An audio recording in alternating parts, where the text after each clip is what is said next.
23 अगस्त 2024 ये UP police का morning set है। ठीक है, ये मॉर्निंग सेट है। मॉर्निंग सेट का सबसे पहला क्वेश्चन क्या पूछा था, सुन लो पहला क्वेश्चन क्या था। पूछा था कि कौन सा शब्द पुल्लिंग है। तो देखो सुनो, पुल्लिंग और स्त्रीलिंग के लिए हम क्या बताए थे कि सबसे पहले कोई भी शब्द मिले तो उसका वाक्य प्रयोग करके तुम देख लेना। अगर वाक्य प्रयोग जैसे घटना हुई, तो हुई तो इसका मतलब क्या है बता, स्त्रीलिंग है ना। लेकिन इसमें क्या पूछा है कि कौन सा पुल्लिंग है। क्षमा मांगी उसने, मान लो तुमने क्षमा मांगी, तो मांगी क्या हो गया, स्त्रीलिंग ना। तो ये भी स्त्रीलिंग, ये भी स्त्रीलिंग। ठीक है, रीति भी स्त्रीलिंग नहीं। क्षेत्र पूछा जाता है, क्षेत्र कैसा है, क्षेत्र अच्छा है, क्षेत्र बुरा है, क्षेत्र बड़ा है।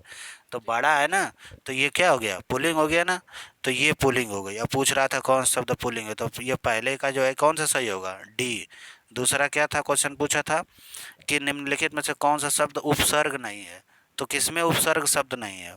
ठीक है, तो देख प्रभाव में प्र उपसर्ग जुड़ा हुआ है। ओ अपवाद में आप जानते हैं ये अप प्लस वाद मिलके बनता है। पराजय में क्या है, परा और जय दोनों अलग अलग है। लेकिन ओढ़ना में अगर मान लो सपोज दैट ओ हटा देते हो, तो क्या ढना कोई शब्द है, कोई ढना शब्द नहीं है। ठीक है, तो ओढ़ आखिर दरअसल इसमें क्या जुड़ा हुआ है, प्रत्यय जुड़ा हुआ है ना, क्या है इसमें प्रत्यय है। तो इसमें कोई उपसर्ग नहीं है, यानी ऑप्शन कौन सा सही होगा, सी। ऑप्शन कौन सही होगा दूसरे का, सी। तो एक प्रश्न यह भी पूछा था कि 45 में कि विस्मय विस्मय बोधक चिन्ह है, तो ये डैश है, डैश विस्मय नहीं, इसको योजक कहते हैं। ये देखो ये कॉमा वाला है, जो इसको हम अल्प विराम कहते हैं। इसको क्या कहते हैं, अल्प विराम, बताया हूँ मैं। अच्छा ये देखो एक ऐसा चिन्ह था, यहाँ गलत प्रिंटिंग हो गई, इसको विवरण चिन्ह कहते हैं। लेकिन ये क्या है, विस्मयादि बोधक का चिन्ह है कि नहीं। तो ये प्रश्न पूछा था, तो इसमें कौन सा ऑप्शन सही होगा, सी होगा।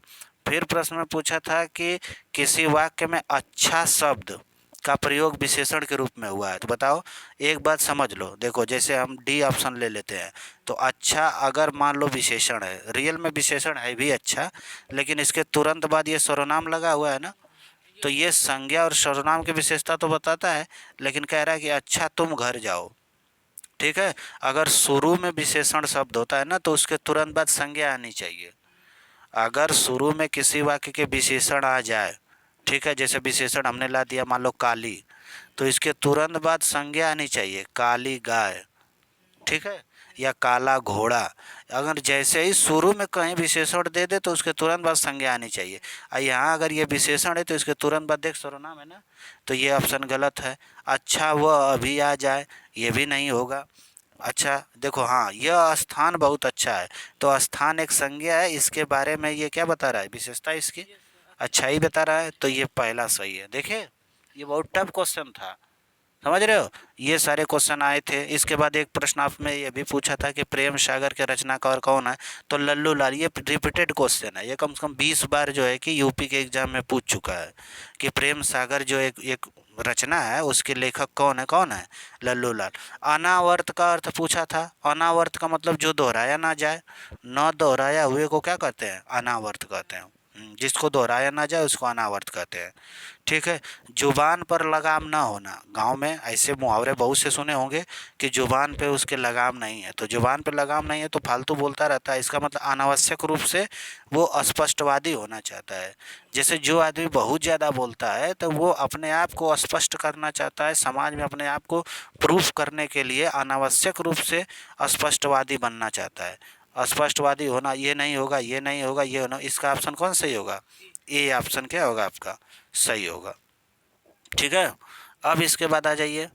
इसके बाद क्या क्वेश्चन पूछा था, यहाँ पे देख पूछा था बच्चे कि देश प्रेम में कौन सा समास है, तो देश से प्रेम बताए थे ना। देश से प्रेम में कौन समास होगा, तत्पुरुष समास। क्योंकि देखो तत्पुरुष समास में कारक चिन्ह होते हैं। ठीक है, गगन चुम्बी, गगन को चूमने वाला, को क्या है, कर्म कारक का चिन्ह है। ठीक है, से क्या है, करण कारक का चिन्ह है। हाँ, हमने सारे कारक बताए थे, आठों कारक जिस शब्द में प्रयोग किए जाते हैं उनकी व्याख्या करने में वो कौन सा समास होता है, तत्पुरुष समास। अव्ययी भाव में तो अव्यय रहेगा प्रथम पद, जैसे यथाशक्ति यथा भक्ति। हाँ, बहुब्रीहि में जैसे उसका अर्थ जो है क्या हो, अन्य अर्थ निकले, जैसे लंबोदर, लंबा हो उधर जिसका अर्थात गणेश। ठीक है, और तमाम तमाम है, इसमें कोई बात नहीं। तो ये बहुब्री, तो इसमें देश प्रेम में कौन सा समाप होगा, तत्पुरुष समास, तो ऑप्शन बी सही होगा। 51 में देखो, इसमें कौन सा मूक का अनेकार्थी नहीं है? तो देखो मूक मीन्स नहीं, कम, बहुत कम बोलने वाला। मूक मीन्स बहुत कम बोलना। मूक का विपरीत विलोम होता है वाचाल, वाचाल मीन्स बहुत अधिक बोलने वाला। हाँ, तो मूक का चुप भी होगा, गूंगा भी होगा, वह भी बहुत कम बोलता है, शांत भी बहुत कम बोलता है, विवश नहीं होगा। पूछा था कि मूक का कौन सा अनेकार्थी नहीं होगा, तो विवश नहीं होगा। ये पूछा था निजवाचक सर्वनाम का प्रयोग कहाँ हुआ है, तो यहाँ है। आज अपनापन नहीं है, यह मेरी निजी, तो देखो इसमें तो है ही नहीं, इसमें नहीं, सॉरी, ये ऑप्शन कौन सा सही है? सी है। आप भला तो जग भला, अरे आप जो है निजवाचक सर्वनाम में नहीं यूज होता है, आप, स्वयं, अपने आप, ये सारे, तो ये तो हम बताए भी थे आपको जब करा रहे थे ना हिंदी, तो सब कुछ बताए थे। और अच्छा, ये क्वेश्चन पूछा था कि हिंदी भाषा के लिए साहित्य अकादमी का सबसे पहला पुरस्कार किसको मिला है? माखनलाल चतुर्वेदी को। ये भी रिपीटेड क्वेश्चन है, जितना भी प्रैक्टिस सेट पढ़ोगे उस सब में ये आएगा कि हिंदी भाषा के लिए साहित्य अकादमी का पुरस्कार किसे मिला है। ये क्वेश्चन पूछा था कि अगम और आगम का सही अर्थ क्या होगा? अगम जहाँ जाया ना जा सके, ठीक है, दुर्लभ जो हो, ठीक है, और दूसरा आगम में उत्पत्ति। ये तो बी ऑप्शन क्या होगा? सही होगा। 55 क्वेश्चन था, क्या बोलूं क्या याद करूं? हाँ, ये हरिवंश राय बच्चन की आत्मकथा का कौन सा भाग है? तो ये देख लेना।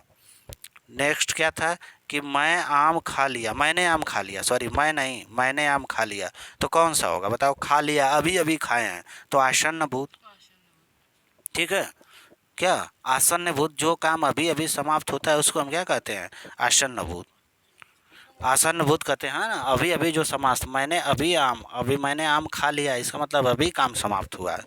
एक क्वेश्चन आपसे और पूछा था कि समास का शाब्दिक अर्थ क्या होता है? समास का शाब्दिक संक्षिप्त होता है, विच्छेद तो नहीं होता है। संधि में हम विच्छेद करते हैं, समास का हम विग्रह करते हैं, विस्तृत होगा नहीं, तो समास का शाब्दिक अर्थ क्या होगा?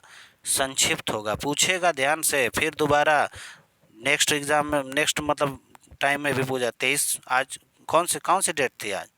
हाँ, फिर एक क्वेश्चन ये भी पूछा था कि एक एक और अजगर ही लखे, एक और मृगराय, यानी एक और अजगर देख रहा है और एक और जो है कि मान लो कि मृगराय का मतलब शेर देख रहा है। अब विकल्प बटोही बीच में, अब परयो मूर्छा खाए, कोई कोई छोटी चीज़ जो है बीच में पड़ जाने पर मूर्छित हो जाती है। एक तरफ मान लो तुमको अजगर देख रहा है, एक तरफ शेर देख रहा है, ठीक है, तो ये कौन सा रस है? ये भयानक वाली स्थिति है।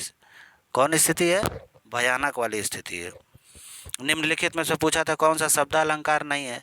तो आप जानते हो अनुप्रास भी क्या है? शब्द अलंकार है। यमक भी शब्द अलंकार है। श्लेष भी क्या है? शब्द अलंकार है। शुरू में ये तीनों पढ़ाए जाते हैं। रूपक क्या है? अर्थ अलंकार है। तो पूछा था, तो इसका ऑप्शन कौन सही होगा? सी। जब दो व्यंजन मिलते हैं तो क्या बनता है? संयुक्त व्यंजन बनता है ना। संयुक्त व्यंजन में हम जब व्यंजन वाला वीडियो देखेंगे तो उसमें दिया है, हाँ, कि कौन कौन से मिलके, देखो तो और र मिलके क्या बताया था कि त्र बनता है, ये संयुक्त व्यंजन है। तो दो व्यंजनों को मिलने से जो व्यंजन बनता है वो क्या होता है? संयुक्त व्यंजन। ये भी बताए थे कि ज और इया मिलने से क्या बनता है? हाँ, ज्ञ बनता है, ये संयुक्त व्यंजन है। छतरी भी है, क और श मिलने से। फिर पूछा था असोच और असौच का सही विकल्प क्या होगा? असोच का मतलब बिना सोच के, और असौच का मतलब अशुद्धि, असहज का मतलब अशुद्धि। अच्छा, इसके बाद था कि वह आई हो, अरे हाँ, वह आई तो मेरी चिट्ठी उसे दे देना। यहाँ वह, यदि वह आई हो तो मेरी चिट्ठी उसे दे देना में कौन सा काल है? तो संभाव्य वर्तमान, संभावना जताई जा रही है। क्या? संभावना जताई जा रही है। इसके बाद पूछा जो सरलता से पढ़ा जा सके। अब मैं बता रहा हूँ ना कि ये सबसे आसान पेपर होने वाला है। इसके बाद जितने शिफ्ट में पेपर होंगे सब इससे जो है कि टफ ही होंगे। तो नॉर्मलाइज वगैरह का जो आप कर रहे हैं, नॉर्मलाइजेशन बहुत ज़्यादा नहीं होगा। जिसने इसमें जो है सारे अटैम्प्ट किए वो बहुत खुश होने की ज़रूरत है, क्योंकि 3 4 5 मार्क्स से ज़्यादा नॉर्मलाइजेशन होगा नहीं। टेंशन लेने की कोई ज़रूरत नहीं है। जिसे सरलता से पढ़ा जा सके उसे सुपाठ्य कहेंगे। सु में सरलता से। यहाँ पूछा था कि निम्नलिखित में से कौन सा शुद्ध वाक्य है? तो भारत में अनेकों जातियां हैं, तो अनेकों नहीं, देख हम बताए थे ना कि अनेक खुद ही बहुवचन है। अनेकों जहाँ लग जाए वो क्या है? गलत है, अशुद्ध है ना। तो देखो यहाँ भी अनेकों लगा है तो ये भी गलत है। भारत अनेक जाति नहीं, जाति बहुत सारी है ना। मैं बताया था 7 से 8 10 हज़ार जातियाँ हैं। तो जब ज़्यादा है बहुवचन में है तो हमेशा जातियाँ, यहाँ भी अनेकों दे दिया इसलिए गलत है, तो भारत में अनेक जातियाँ हैं, ये वाला वाक्य क्या होगा, सही होगा। अच्छा, आग लगने पर कुआं खोदना, इसका अर्थ क्या होगा कि संकट के समय बचाव के लिए सोचना, समझ रहे हो। इसका अर्थ यही ना होगा कि ये होगा कि जल्दी से कार्य करना, कुआं खोद कर पुण्य कमाना, नहीं। संकट के समय, देखो ये एक आसान पूछा था मुहावरा, इसमें पूछा था कि कौन सा अमृत का पर्यायवाची नहीं होगा, तो अमृत का पर्यायवाची अमी भी होता है, सोम भी बताए हैं, सुधा भी होता है, क्षीर नहीं है, क्षीर नहीं है अमृत का पर्यायवाची, ठीक है। इसके बाद पूछ रहा है ना कि देखो पूछा था कि कौन सा दंत्य वर्ण नहीं है, दंत्य वर्ण, तो अब बता कि त थ द ध जो बोले जाते हैं त वर्ग के जितने हैं वो सब तो दंत वर्ग में आते हैं ना, और ट वर्ग वाला जो आता है मूर्धा में वाया जाता है। मूर्धा का मतलब जिसको मुंह और नाक दोनों से जिसकी साउंड निकलती है जिन वर्णों की, उसको मूर्धा कहते हैं। अच्छा एक बता, ये क्वेश्चन बताए थे कि नहीं सबको, ये भी क्वेश्चन बताया था कि सदा एक वचन में प्रयोग होने वाले शब्द कौन है, सदा एक वचन, तो ये वर्षा और जनता, वर्षा और जनता एक वचन में प्रयोग होता है। प्राण हमेशा बहुवचन में होता है कि नहीं, तब बाल बहुवचन में होता है। और ये होश उड़ने लगे ये भी बहुवचन में होता है, हस्ताक्षर भी बहुवचन में होता है, तो ये दोनों क्या है एक वचन में। राजा के लिए पर्यायवाची क्या होगा, नरेंद्र, नर का मतलब ये नरेंद्र, नरों के इंद्र, यानी लोगों के जो भगवान हैं उनको राजा कहा जाता है, तो ये नरेंद्र होगा। नरेंद्र मोदी से पकड़ लिए होते कि नरेंद्र राजा का पर्यायवाची है, ठीक है। किसी एक में ही आस्था रखने वाले को कहते हैं उसने अनन्य व्यक्ति की है। अनुत्तीर्ण का मतलब तो फेल होता है जी। अनिकेत का मतलब है जिसके माता पिता नहीं हो उसको अनिकेत कहते हैं, ठीक है। अच्छा, धमाका, लड़ाकू, उड़ाका, उड़ाक और छिलका में प्रत्यय है, तो धमाका में तो आका प्रत्यय है, आका प्रत्यय है यहाँ आका, लड़ाकू में आकू प्रत्यय है ना, और उड़ाक में आक प्रत्यय है, और छिलका में का प्रत्यय है, ठीक है। अरे यार छिलका देख लो, अगर छिलका ऐसे लिख रहे हो तुम तो सपोज दैट अगर तुम लका प्रत्यय मान रहे हो तो छी का मतलब क्या होता है, ये छिल से छिलना मूल शब्द है, ये मूल शब्द में ये प्रत्यय जुड़ते हैं, ठीक है। अब शुद्ध वाक्य का चयन कीजिए, ये क्वेश्चन पूछा था कि शुद्ध वाक्य कौन, वह चाहे भले ही ना आए पर तुम्हें आना होगा। अच्छा, इस समय मोहन की आयु 20 वर्ष है, साहब ने कहा है कि किसी को अंदर ना जाने दिया जा, नहीं यहाँ आने दिया जा होना चाहिए, तो इसलिए ये गलत हो गया। मध्यकालीन युग में कलाओं क्या दिया है, कलाओं, तो कलाओं नहीं होना चाहिए, कला होनी चाहिए, तो इसलिए ये गलत है, ये दोनों गलत हो गए साफ साफ। हाँ, इस समय मोहन की उम्र होनी चाहिए, ठीक है, 20 वर्ष आयु दिया है, तो पहला क्या है, सही है। यही सारे क्वेश्चन पूछे थे, जो पैसेज वाला है 4-5 क्वेश्चन उसको दोबारा मैं बता दूंगा, ठीक है। अब इसको मिला लीजिए, सारे लोग मिला लें, जो जो लोग एग्ज़ाम दिए हैं, जो लोग नहीं भी एग्ज़ाम दिए हैं वो इसको एक बार रिपीट कर लें, और इसी से रिलेटेड जितना भी टॉपिक और सिलेबस है उसको जल्दी जल्दी रिवाइज कर लो, क्योंकि आने वाले समय में एग्ज़ाम में इसी से ऐसे ही पेपर बनेंगे। पेपर देखो एकदम बिल्कुल आसान पूछा था, इसमें कोई ऐसी चीज़ नहीं थी कि बहुत कोई जो है कि रॉकेट साइंस पूछ दिया था, ठीक है। थैंक यू, धन्यवाद।